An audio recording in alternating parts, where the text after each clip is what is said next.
Graças e paz, queridos, é motivo de alegria nós estarmos juntos, reunidos como povo de Deus. Nós entendemos o valor dessa nossa reunião. Para aqueles que creem em Cristo, nós estamos vivendo aqui aquilo que é vislumbre da eternidade, é uma comunhão verdadeira com Deus, não é uma sombra, algo incompleto em nós. Claro que estamos caminhando para um momento em que essa comunhão com Deus será visível, palpável, perfeita, mas já hoje nós temos a certeza que em Cristo nós estamos diante do Senhor, não como pessoas que estão atraindo a sua ira, mas como pessoas que pelo louvor mediado por Cristo têm agradado Ele com um culto verdadeiro, que é em Jesus. Nós vamos dar continuidade hoje nas nossas exposições da Epístola aos Hebreus. Hoje nós vamos avançar no capítulo 9 para mais um trecho, hoje do versículo 11 ao versículo 14. Então, Hebreus capítulo 9, do 11 ao 14. Abra, por favor, sua Bíblia, se você está com ela. Os nossos visitantes podem acompanhar aí na projeção. Então, hoje, Hebreus 9, do 11 ao 14.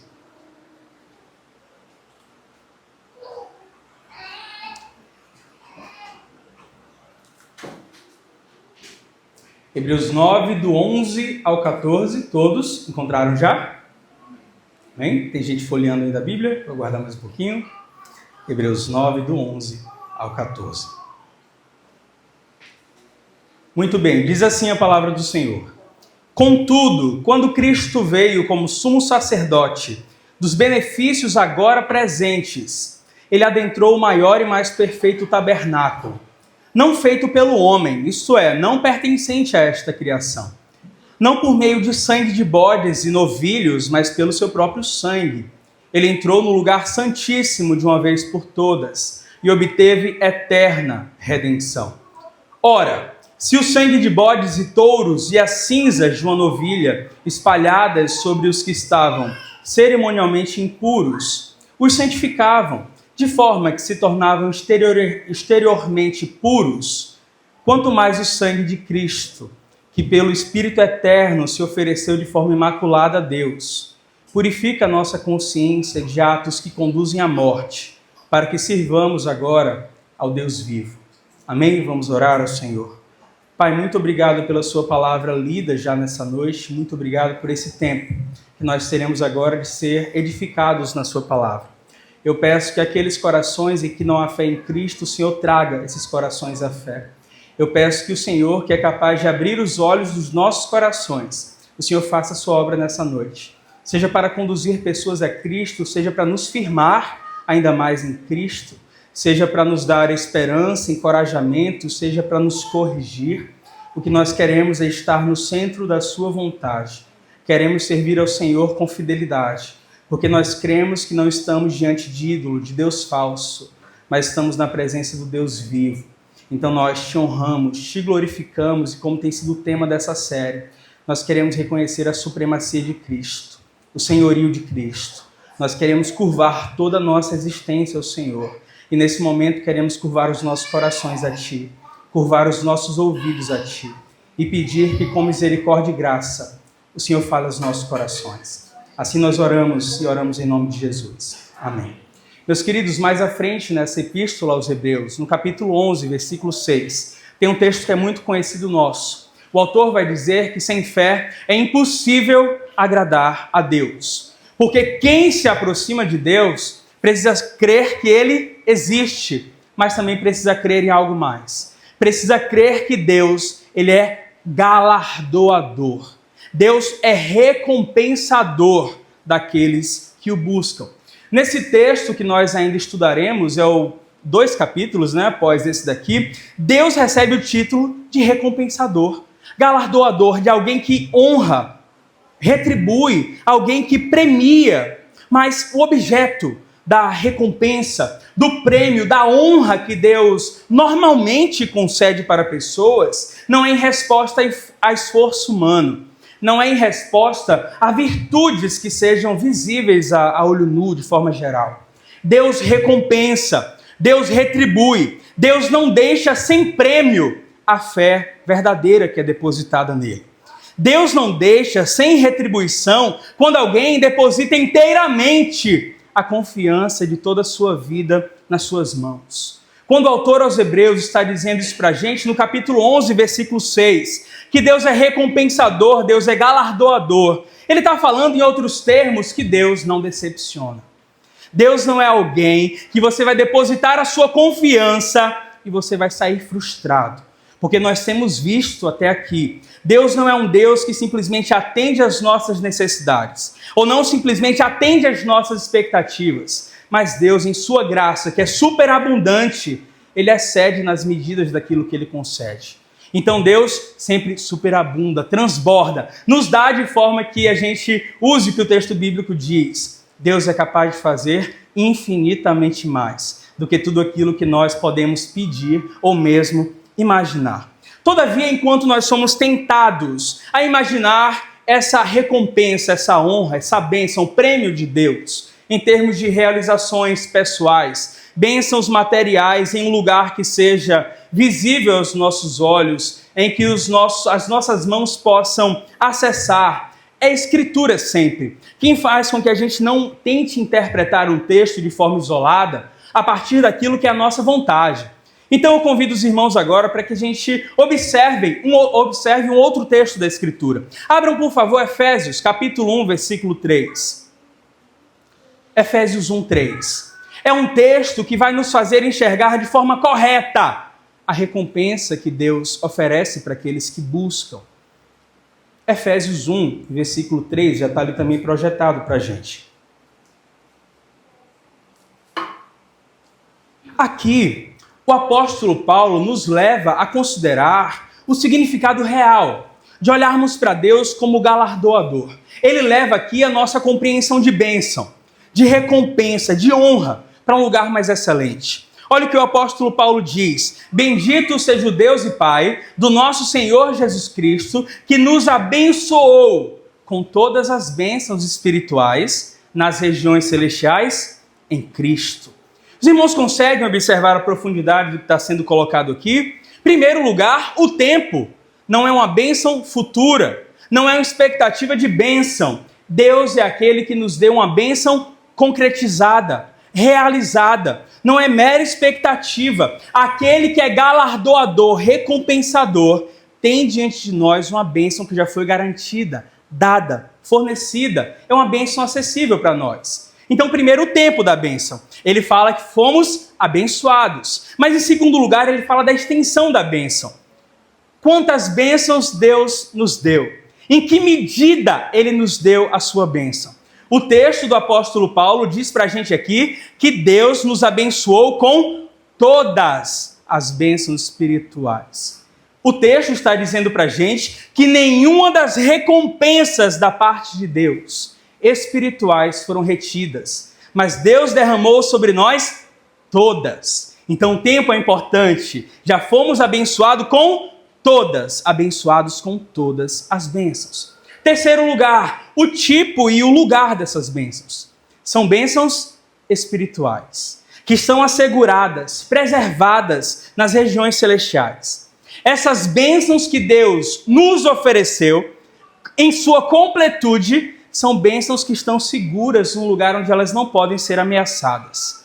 São bênçãos perfeitas que provêm do trono da graça. Nós temos uma recompensa excelente da parte daquele que é o recompensador, que está em um lugar que, ao mesmo tempo que é acessível, é um lugar em que não pode perder o seu valor, não pode desvanecer, diminuir. É um lugar, as nossas bênçãos que Deus fornece, estão em um lugar que não sofre interferência de tudo aquilo que costuma nos tirar as coisas que pertencem a esse mundo.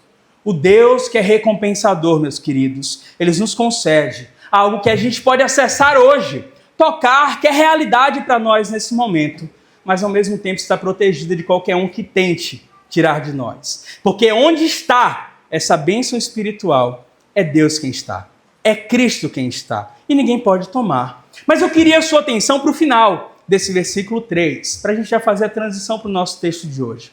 Esse final do versículo 3 desse capítulo 1 de Efésios. Aqui nós nos deparamos com a verdade ainda mais profunda e que faz a diferença para a gente.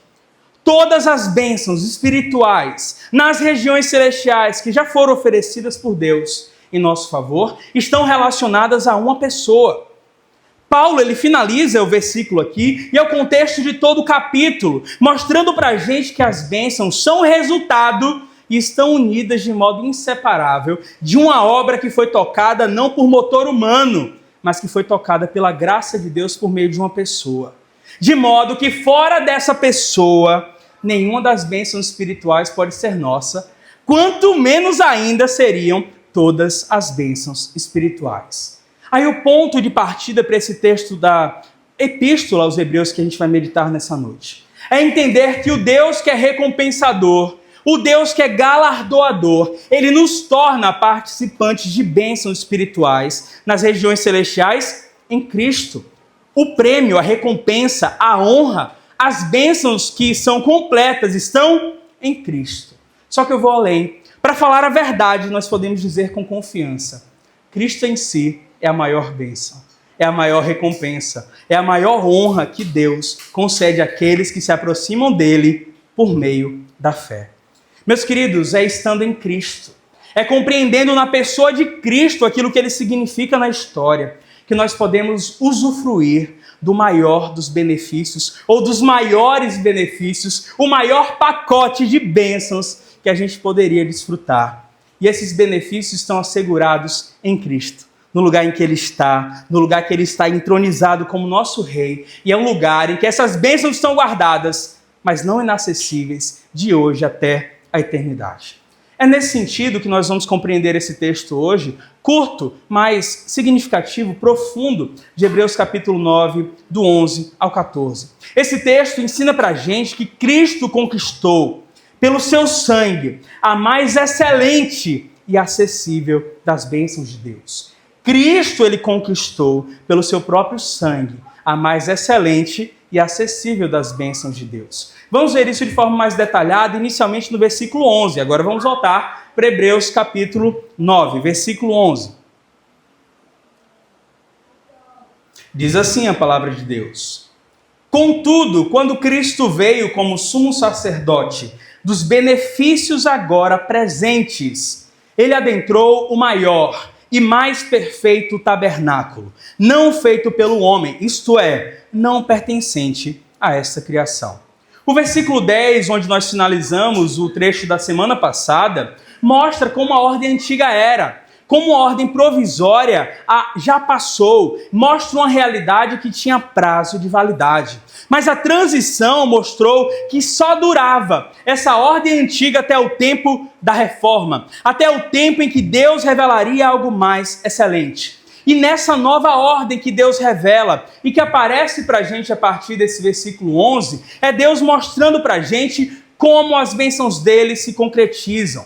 As bênçãos de Deus não são concedidas, transmitidas, apropriadas por conta de virtude humana, por conta de mérito ou de esforço, mas também não por conta de elementos de religião, não por conta de espaços, não por conta de itens sagrados, não por conta de festas, nem por conta de cerimônias. Deus escolheu conceder todas as suas bênçãos espirituais por meio de uma pessoa, que é Jesus Cristo, o nosso perfeito representante diante de Deus. Quer dizer que em Cristo estão todos os tesouros, o bem mais precioso que nós podemos ter, e que fora dele nós não temos absolutamente nada de valioso.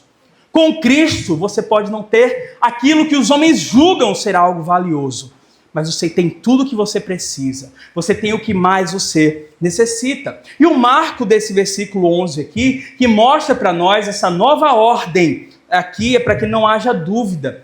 Quando essa nova ordem foi inaugurada? O versículo começa mostrando isso. Essa nova ordem não foi inaugurada em uma tentativa anterior de Deus de mudar as coisas. Ele não foi por tentativa e erro tentando resolver o problema do homem. Mas essa nova ordem tinha uma data para ser inaugurada. E essa data de início da nova ordem de Deus, em que ele derrama por meio de uma pessoa todas as suas bênçãos, foi quando Jesus Cristo veio. Quando Cristo se manifestou, tudo aquilo que era expectativa de bênçãos, como nós veremos aqui, apenas promessa, se concretizou. Os irmãos viram até aqui como a gente tem falado sobre esses elementos da religião judaica.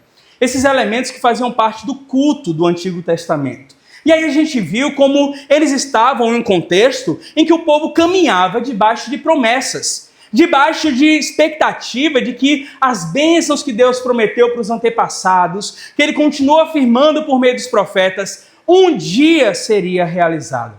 E a história do Antigo Testamento é sobre isso, é sobre expectativa, é sobre promessa, é sobre espera. A gente não vê muita coisa concretizada do plano eterno de Deus, mas nós vemos uma caminhada para a concretização. A gente costuma dividir a história da redenção, o desenvolvimento desse plano de Deus ao longo da história, em 5 etapas ou 5 atos. Atos de um espetáculo da graça, de um palco maravilhoso em que a misericórdia de Deus se revela. A gente divide a história da salvação em criação, queda, promessa, redenção e consumação.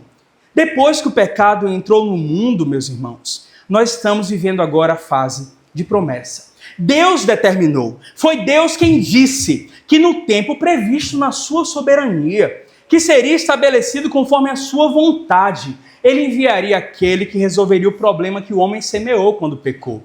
Deus resolveria, por meio de um descendente, todos os problemas que decorreram da desobediência do homem. Então Deus disse, haverá um momento, por meio de uma pessoa, em que tudo aquilo que foi bagunçado pela rebelião será consertado.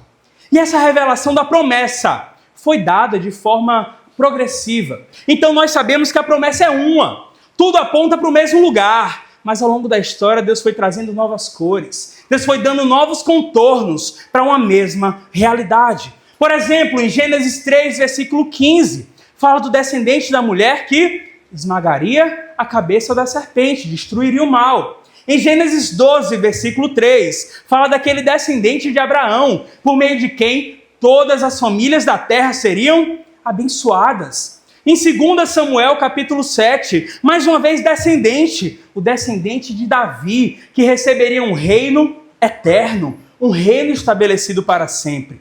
Mais para frente, no Salmo 2, o filho, o descendente ungido de Deus, que pisaria as nações rebeldes e derrotaria os inimigos. Em Daniel 7,14, a gente ouve falar de novo de um descendente. É o filho do homem, ele tem um domínio completo, ele tem um reino indestrutível, ele domina sobre todos e sobre tudo.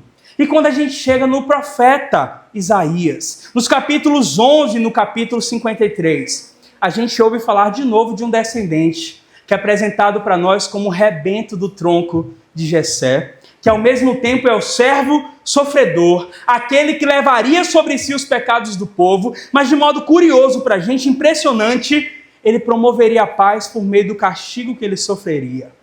Ele promoveria a cura por meio das suas feridas. Parece inconsistente para a gente. Deus pode ter um modo que ao nosso olhar é estranho para estabelecer os seus planos, mas em todo o tempo é glorioso, é para o louvor da glória dele. Foi sob a promessa de Deus, essas promessas que nós vimos, que o povo de Deus no Antigo Testamento atravessou a história. Era uma caminhada firme? Não, nem sempre. A gente sabe que não era constante, mas era uma caminhada trôpega. Em muitos momentos eles tropeçavam, uma caminhada instável. Mas como é que esse povo conseguiu chegar em algum lugar? Porque era uma caminhada sustentada pelo Deus que estava presente, mantendo as suas promessas de pé, e o Deus que não falha em absolutamente nenhuma delas. Porque Deus é aquele, como nós vimos em Hebreus 11:6, ele é recompensador, galardoador. Ele é a fonte de bênçãos para o seu povo. E aí, queridos, a gente olha os elementos que nós vimos até então.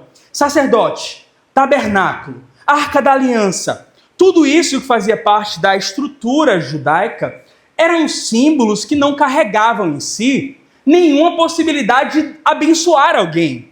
Eram símbolos, representações que não podiam conceder nada além de uma expectativa de algo melhor.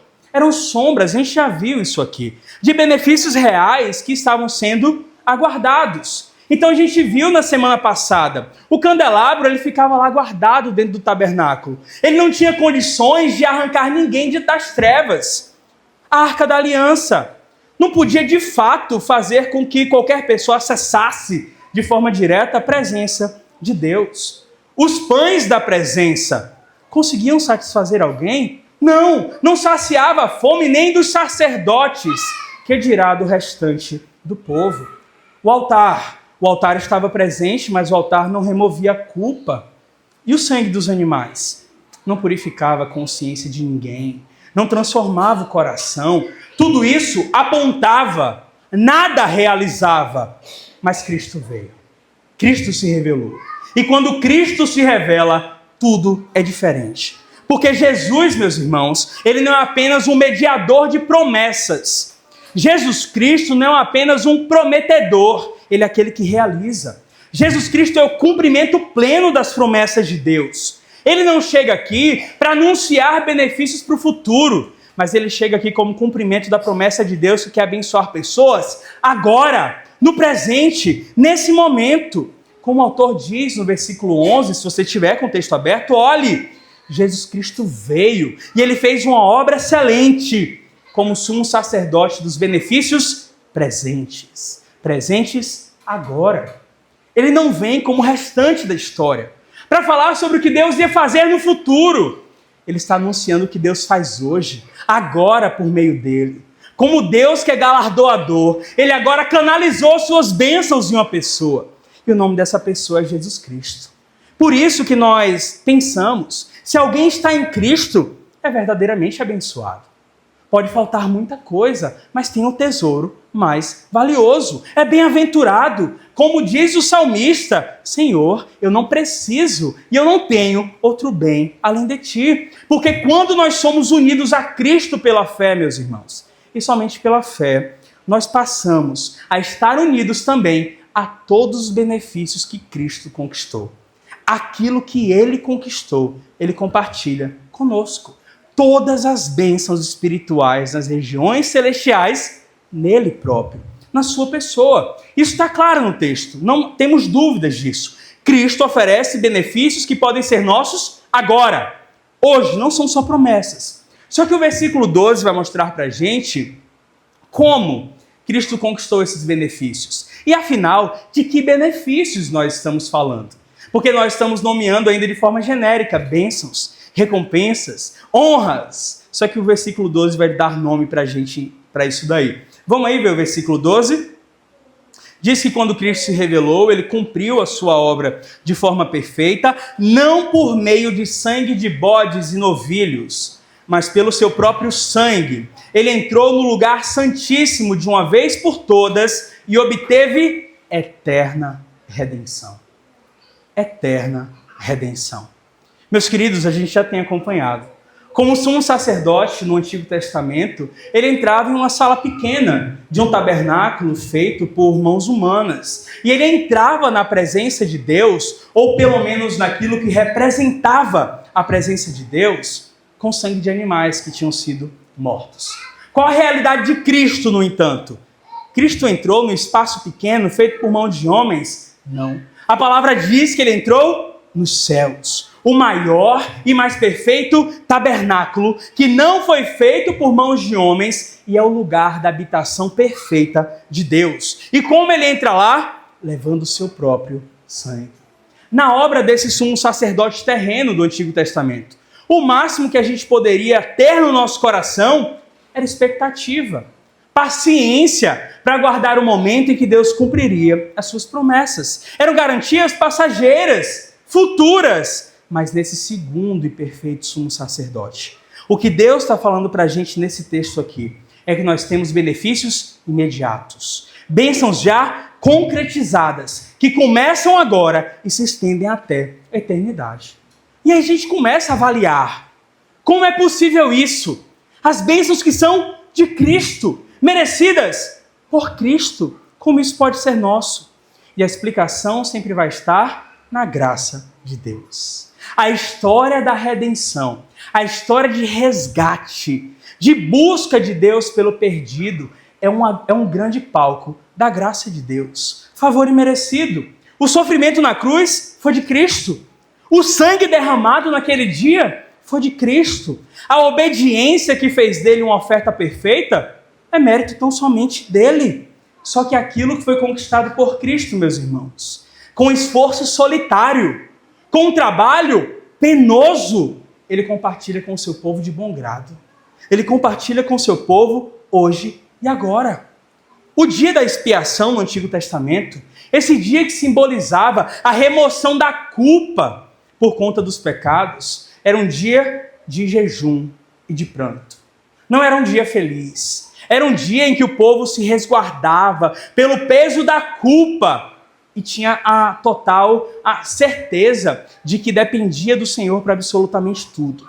E nesse dia do ano, era o único dia em todo o ano em que o sumo sacerdote, ele entrava no tabernáculo, naquele espaço mais sagrado, chamado de Santo dos Santos, com sangue de animais, para remover a culpa, não somente dos pecados do povo, mas era um sumo sacerdote imperfeito. Ele antes oferecia sacrifício pelos seus próprios pecados. O que acontecia naquele dia da expiação?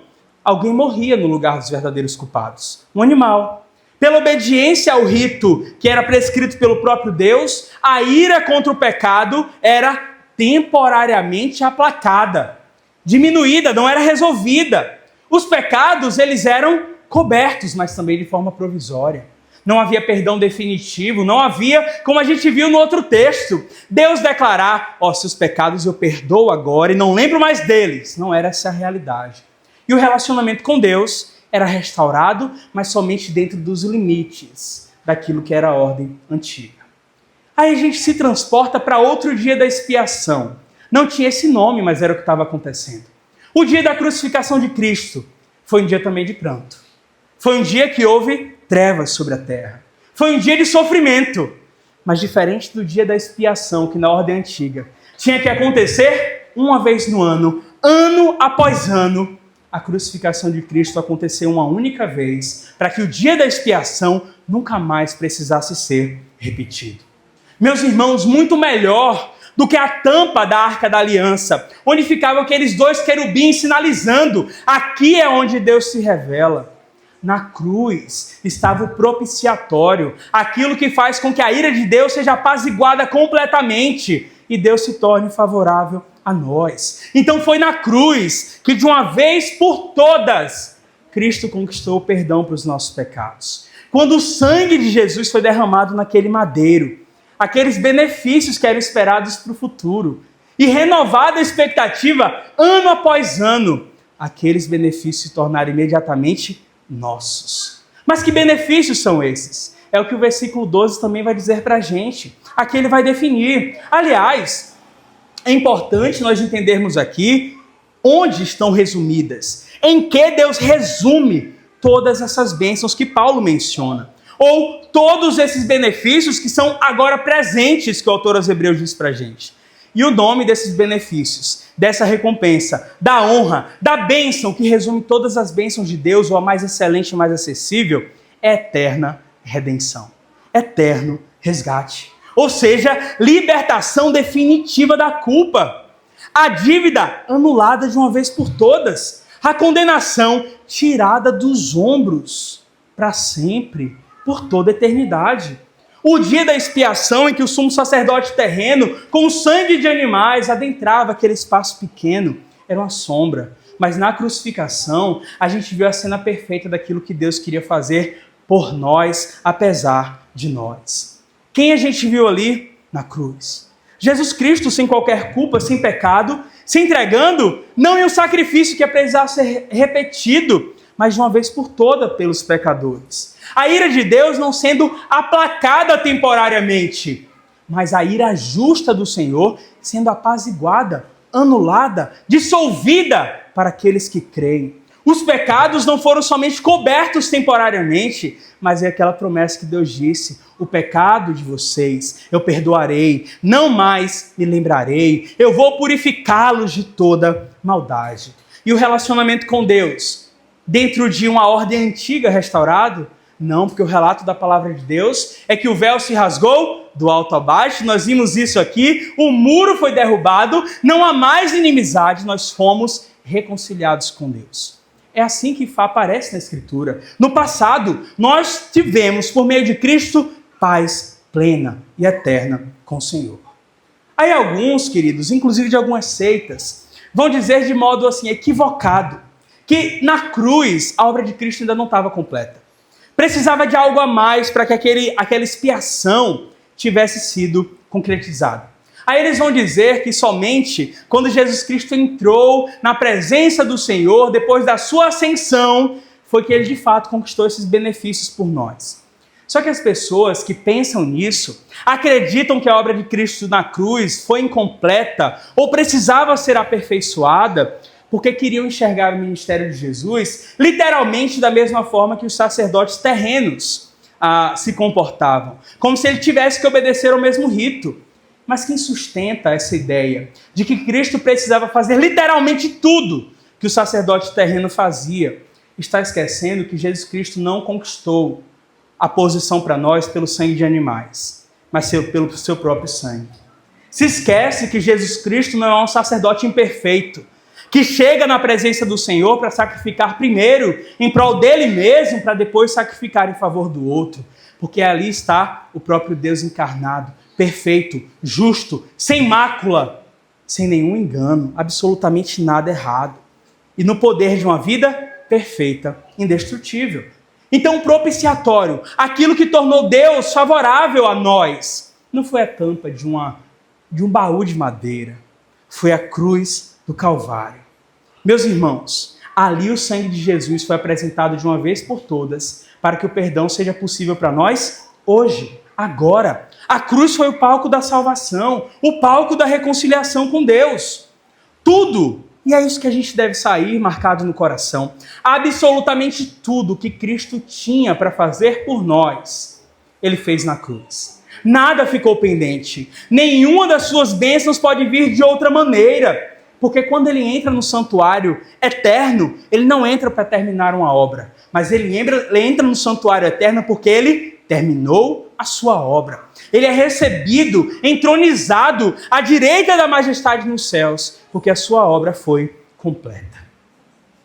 E nenhum de nós, meus irmãos, não importa quanto tempo de vida cristã tenha, não importa se é um excelente cidadão, não importa se tem um comportamento exemplar, nenhum de nós tem capacidade de acrescentar qualquer coisa à obra de Cristo. Todos nós dependemos dela e ela foi completamente perfeita. E aí, a ressurreição é a prova disso. A ressurreição é a prova da parte de Deus, que a obra de Cristo foi apresentada de forma perfeita, completa. Na cruz, qual foi a declaração do Filho? Está consumado. E na ressurreição foi o Pai declarando, está aceito. Não há mais condenação, a culpa foi tirada, a ira não mais existe, a dívida está paga. A salvação agora não é salvação só prometida, é salvação realizada em favor daqueles que creem. Meus queridos, diferente do dia da expiação em Israel, que eu falei para os irmãos que era um dia de jejum, pranto, tristeza, se há lágrimas em nós hoje, se vem a emoção ao nosso coração, não é de tristeza, mas é de alegria por aquilo que Cristo fez por nós, de gratidão, porque o resultado do penoso trabalho de Cristo por nós é a incomparável alegria da salvação. E alegria que provém não somente da gente. A gente pode pensar, é porque a gente não estava na cruz, por isso que é alegria. Não. Isaías 53 fala sobre o trabalho do servo sofredor e diz que ele veria o fruto do seu penoso trabalho e se alegraria. Ele ficaria alegre. O trabalho da cruz foi penoso. O trabalho da cruz foi doloroso, sofrido. O dia da cruz foi um dia de trevas, de pranto. Mas, meus irmãos, os efeitos da cruz são motivo de alegria. E é isso que deve tomar o nosso coração. Mas vale lembrar, a alegria de viver esses benefícios é uma alegria reservada para aqueles que creem. Nós começamos com isso. Hebreus 11:6. Aquele que crê em Deus precisa saber que Ele existe e que é galardoador daqueles que o buscam. Então, meus irmãos, as bênçãos que são prometidas no presente em Cristo só podem ser obtidas pela fé. Então, qualquer seu esforço nosso de comprar, merecer ou tentar buscar em qualquer outro lugar será para sempre infrutífero. Mas vamos terminar o texto, versículos 13 e 14. Prestem atenção, por favor.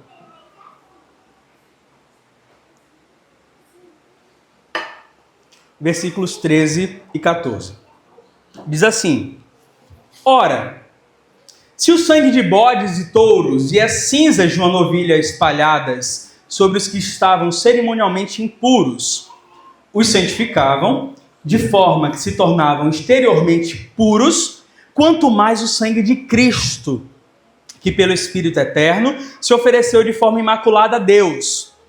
Purifica a nossa consciência de atos que conduzem à morte, para que sirvamos ao Deus vivo. Meus queridos, considerando que a eterna redenção, que é o nome dessas recompensas que Deus concede, as bênçãos espirituais, é a mais excelente de todas, não poderia ser conquistada por sangue de animais. Precisava ser pelo sangue de Cristo. Por que Deus permitiu o regime de sacrifícios? Por que Deus permitiu que sacrifícios de animais tivessem lugar na história da salvação? Olha o que diz o Salmo 50, versículo 13, por favor. Crianças, prestem atenção, por favor, vocês estão em culto. Vamos lá? É hora de silêncio. Salmo 50, versículo 13. Pode colocar na tela, por favor, Nicole? Muito bem. Deus fala por meio do salmista o seguinte: acaso eu como carne de touros ou bebo sangue de bodes ou de cabritos? O que está acontecendo aqui? Deus está falando por meio do salmista que ele não é um Deus falso. Deus não é um ídolo em que as pessoas que alimentam, em que as pessoas precisam agir para abastecer, em que os sacrifícios, oferendas, são para que esse Deus não morra. O nosso Deus, meus irmãos, ele é excelso e ele não precisa ser servido por mãos de homens. Deus não é alimentado por sacrifícios. Deus não é alimentado por nossos louvores. Deus não é alimentado pelas nossas orações. Deus não é alimentado pela nossa leitura bíblica. Independentemente da nossa postura diante da majestade de Deus, ele continua sendo o mesmo ontem, hoje e sempre. Os ídolos das nações, eles precisam ser abastecidos. O nosso Deus é autoexistente, autossuficiente, que não depende de nada, nem de ninguém, mas a todos ele dá absolutamente tudo. Não tem ninguém que não deva nada a ele. A primeira coisa, então, por que Deus preservou na história da salvação sacrifícios de animais, já que Deus não precisava? Em primeiro lugar, Deus quer lidar com o povo sobre os temas de pecado, culpa, perdão. Cada animal sacrificado na história da salvação cumpre pelo menos 2 propósitos. Todo animal que já foi sacrificado por ordem de Deus tem 2 propósitos. O primeiro propósito é educar. Fazer o povo compreender a consequência do pecado. Pecado para Deus nunca se tornou brincadeira. Deus nunca minimizou, embora sim tivesse trabalhado para resolver o peso do pecado. O salário do pecado é a morte. O pecado custa a vida. Sem derramamento de sangue, chegaremos nesse texto. Não há perdão para os pecados. Se nós lembrarmos do Éden, o primeiro palco da graça de Deus, nós vemos que ali a morte foi anunciada por Deus antes mesmo da queda, como uma consequência quando o homem se rebelasse. Deus diz: no dia que vocês comerem um fruto que eu proibi, certamente morrerão. Aí depois da desobediência, o homem e a mulher decidem fazer o que Deus disse para não fazer. Eles não morrem fisicamente de forma imediata, mas eles perdem o acesso à árvore da vida e seus dias, que não tinham limite, passam a ser dias contados. Só que a pior consequência, inclusive em Gênesis 5, a gente vê aquele texto de todos aqueles descendentes de Adão, desde Adão, que morrem, e o refrão terrível é saber que fulano viveu, a gente até admira, 700 anos, 900 anos, mas morreu, e morreu, e morreu. É o refrão como consequência da separação do Senhor. Mas a pior das consequências, contudo, do pecado, é a separação de Deus. É a morte espiritual. É o desgarrar do seu Criador. Só que qual a postura de Deus depois da rebeldia? Qual a postura de Deus depois da desobediência? Deus é que vai ao encontro da humanidade. Deus que vai buscar. Deus procura Adão e Eva. E onde estão os dois? Eles estão envergonhados, com o peso da culpa. Eles tentam se esconder. Eles antes se percebem nus e cobrem a nudez com folhas de figueira. É o que a Escritura diz pra gente. Mas quando Deus os encontra, Deus fala: essa cobertura não é suficiente para aplacar a culpa de vocês. essa cobertura que vocês mesmos providenciaram, não é capaz de esconder o pecado de vocês. Então é Deus mesmo quem providencia uma cobertura que é para ele aceitável.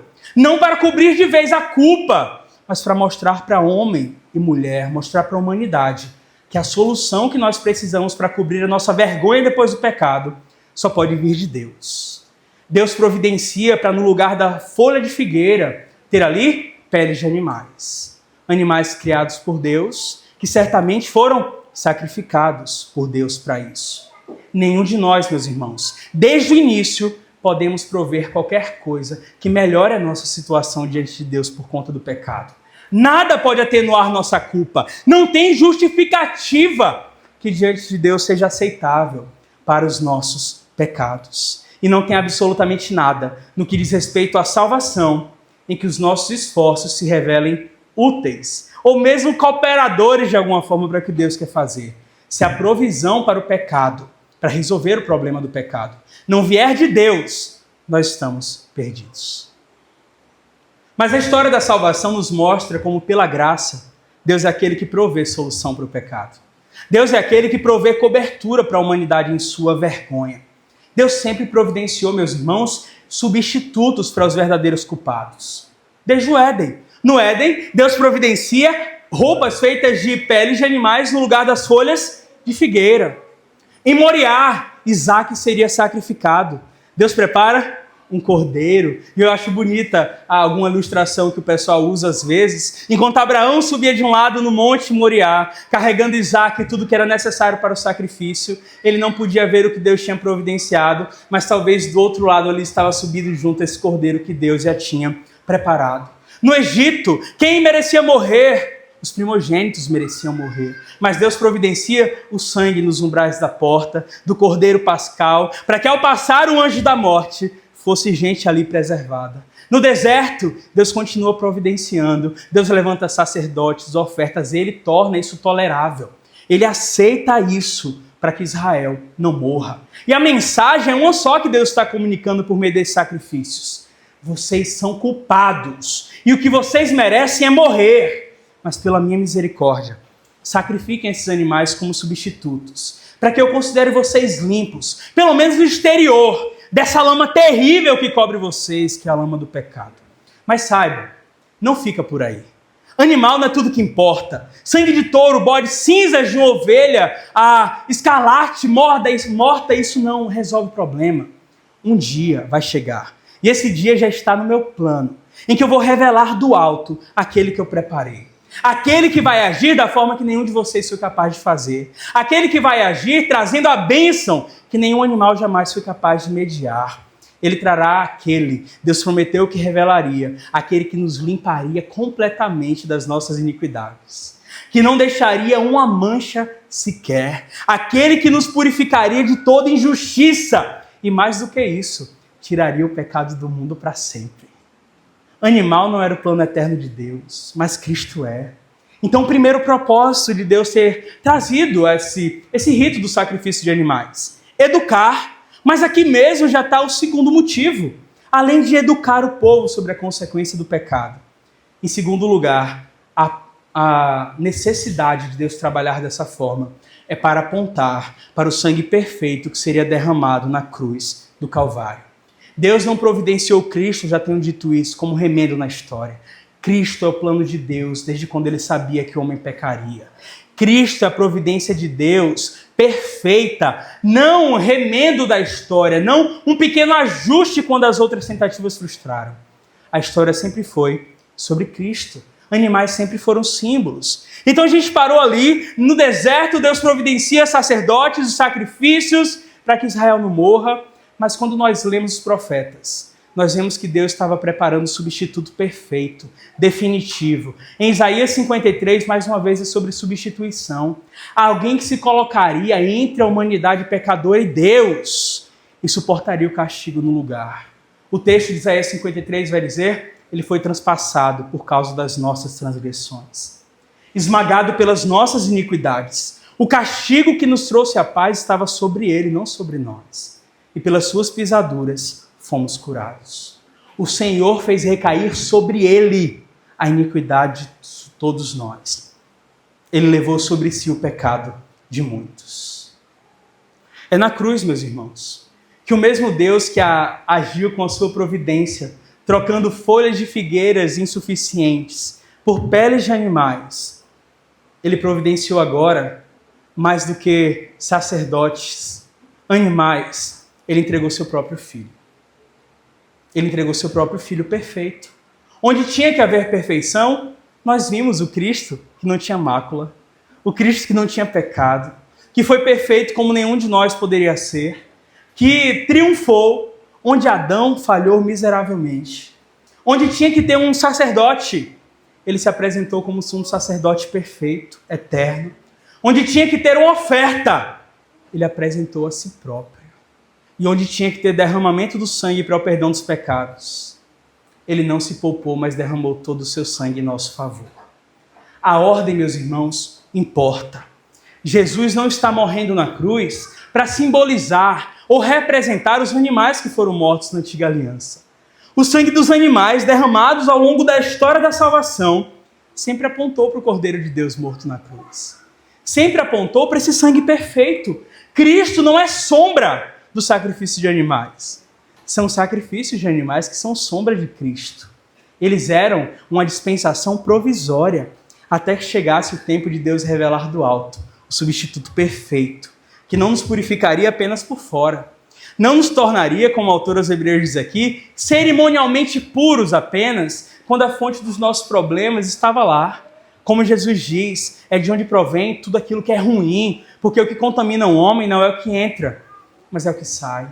Então toda a maldade que o homem tem para acabar com a realidade ao redor já está dentro de si. Mas Deus prometeu que por meio de Cristo, pela obra na cruz perfeita, Ele nos daria vida nova, vida em abundância. Ele nos limparia de dentro para fora e nos libertaria dessa vida de pecado que conduz à morte, como nós vivemos. Estávamos mortos em nossos delitos e pecados, mas Deus nos deu vida junto a Cristo. E não para por aí, meus queridos. Ele apenas não transforma isso e nos acomoda. Mas o autor aos Hebreus lembra a gente que o final dessa história do versículo 14 não é que nós passamos a ter uma vida pura e vamos redirecionar essa vida para a nossa própria satisfação, para viver segundo as nossas vontades. Nós somos tirados de uma vida em que nós somos pessoas que ofendem a Deus. Nós somos pessoas que atraem a ira de Deus. Mas olha como Cristo nos coloca na história no final do versículo 14. Nossa consciência é purificada daqueles caminhos que conduzem à morte e nós somos direcionados a servir ao Deus vivo.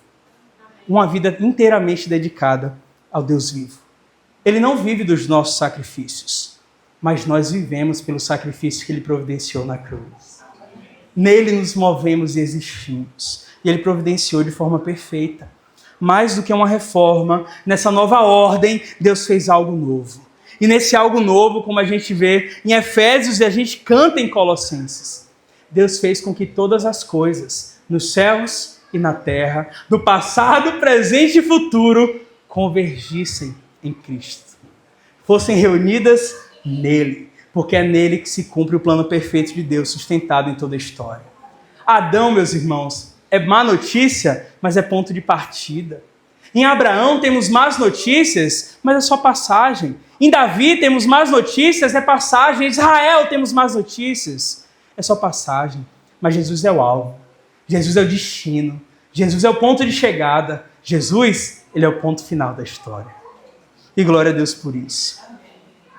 E o que é mais impressionante é que estando Ele onde está, sendo Ele quem Ele é, tendo uma majestade que, embora seja transcendente para além de nós em essência, nós olhamos como Ele do seu trono, Ele dá para a gente benefícios para agora.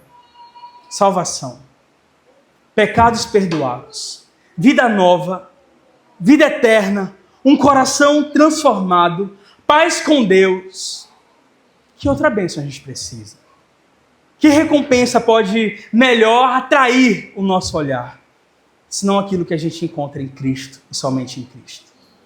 Embora nós tenhamos contato, que esse nosso sumo sacerdote, está entronizado à direita do Pai, na majestade das alturas, no mais perfeito céu, no santuário que não foi edificado por homens. Vale lembrar o que ele disse para a gente nessa noite. Eu queria que os irmãos lessem comigo Isaías 57, versículo 15. Aquele que está no trono, ele não está inacessível. Como eu disse para os irmãos, que Cristo conquistou pelo seu sangue a mais excelente e acessível das bênçãos de Deus. E aquele que diz assim: pois assim diz o alto e sublime, que vive para sempre, e cujo nome é santo. Eu habito num lugar alto e santo, mas eu habito também com contrito e humilde de espírito, para dar novo ânimo ao espírito do humilde e novo alento ao coração do contrito. Ele está num lugar perfeito onde nós não chegamos ainda, mas ele entrou como nosso precursor para garantir que um dia nós chegaremos lá. Mas enquanto estamos aqui, ele não está distante de nós. Ele está no seu trono, mas está atento ao coração de cada um de nós. E essa é a nossa esperança. O Deus que é galardoador está perto. E nele, a maior das bênçãos está acessível. Não por nossa força, não por nosso mérito, não por nossa beleza, mas por Cristo, que conquistou pelo seu próprio sangue e do seu trono compartilha de bom grado e preserva a maior das bênçãos que a gente pode ter, que é a salvação das nossas almas. Que Deus assim nos abençoe, em nome de Jesus. Nós vamos louvar ao Senhor nesse momento com eterno amor. Vamos colocar as nossas vidas diante de Deus, glorificando ao Senhor por essa obra maravilhosa, que não tem outra explicação, senão é graça. É o amor de Deus, é a bondade do Senhor. E aí a nossa declaração nesse momento vai ser a consagração da nossa vida para serviço ao Deus vivo. O que eu sou, coloco aos seus pés. Diante da sua glória, meu coração se curva, se humilha, reconhece. Vamos louvar o Senhor.